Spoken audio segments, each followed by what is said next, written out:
여러분, 혹시 이런 순간 있으셨나요? 정성껏 키운 자식인데 어느 날 문득 연락이 뜸해지고 명절이 다가오면 기대보다 먼저 이번엔 못 갈 것 같아요라는 말이 들려올 때 전화를 끊고 나면 괜히 집이 더 조용해지고 괜히 TV 소리는 더 크게 느껴지고 괜히 마음이 허전해지지 않으셨나요? 내가 어떻게 키웠는데 이 한마디가 가슴속에서 계속 맴돕니다. 그 말 속에는 섭섭함도 있고 서운함도 있고 조금은 억울한 마음도 담겨 있습니다. 밤에 누워도 쉽게 잠이 오지 않고 괜히 예전 사진을 꺼내보게 되고 어릴 때 웃던 모습이 떠오르면 마음이 더 아려옵니다. 그 마음 정말 충분히 이해됩니다. 왜냐하면 그건 사랑이었기 때문입니다. 여러분, 우리는 어떤 시간을 살아왔습니까?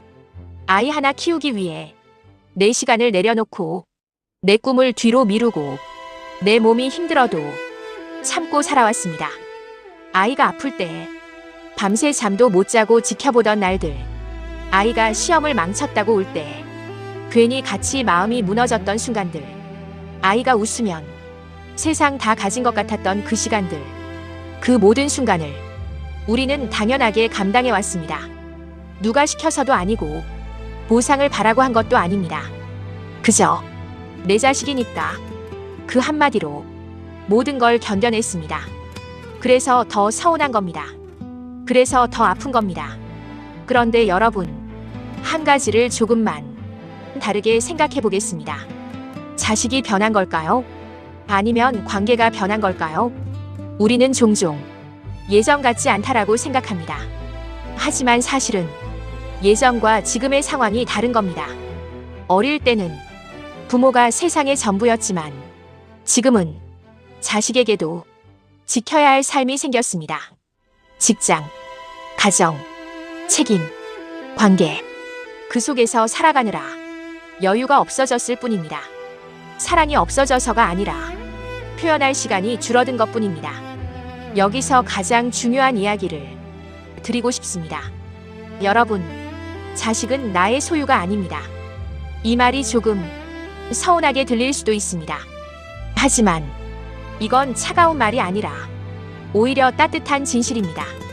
자식은 우리가 만든 존재가 아니라 우리에게 잠시 맡겨진 존재입니다. 잠시 우리 집에 머물렀던 아주 귀한 손님입니다. 우리는 그 손님을 위해 최선을 다해 준비했고 정성껏 대접했고 사랑으로 키워냈습니다. 그리고 이제 그 손님은 자기 삶으로 떠난 것입니다. 이건 버림받은 것이 아니라 역할을 다한 것입니다. 여러분이 느끼는 서운함, 그건 실패가 아닙니다. 오히려 그만큼 잘했다는 증거입니다. 마음이 허전한 이유는 그만큼 많이 사랑했기 때문입니다. 그 빈자리는 잘못이 아니라 훈장입니다. 그 누구보다 진심으로 부모 역할을 했다는 증거입니다. 이제 질문을 하나 드리겠습니다. 여러분은 언제 마지막으로 나 자신을 위해 시간을 쓰셨나요? 자식이 어릴 때는 늘 아이 중심이었고 자식이 크고 나서도 습관처럼 아이를 먼저 생각합니다. 하지만 이제 조금 방향을 바꿔야 합니다. 그 정성, 그 사랑, 그 시간, 이제는 나에게 돌려줄 때입니다. 거창할 필요 없습니다. 오늘 하루 나를 위해 따뜻한 차 한 잔 마셔보는 것, 좋아했던 음악 다시 들어보는 것, 걷고 싶었던 길 천천히 걸어보는 것, 보고 싶었던 드라마 편하게 보는 것, 이 작은 것들이 다시 나를 채워줍니다. 자식이 내 삶의 전부였던 시간이 지나면 이제는 내 삶이 다시 중심이 되어야 합니다. 자식이 독립하는 순간 사실 부모도 독립해야 합니다. 그동안 누군가를 위해 살던 삶에서 이제는 나를 위해 사는 삶으로 전환하는 시기입니다. 이건 끝이 아니라 두 번째 시작입니다. 오늘 자식이 연락을 먼저 하지 않아도 괜찮습니다.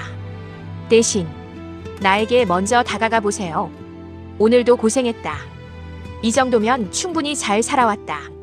이렇게 나를 인정해주세요. 여러분은 이미 충분히 좋은 부모였고 충분히 훌륭하게 살아오셨습니다. 오늘 이야기가 조금이라도 위로가 되셨다면 지금 이 순간 당신은 혼자가 아닙니다. 같은 마음을 가진 사람들이 여기 함께 있습니다. 여러분의 인생이 앞으로 더 따뜻해지고 더 빛나기를 진심으로 응원합니다. 구독과 좋아요는 같은 이야기를 나누는 힘이 됩니다. 감사합니다.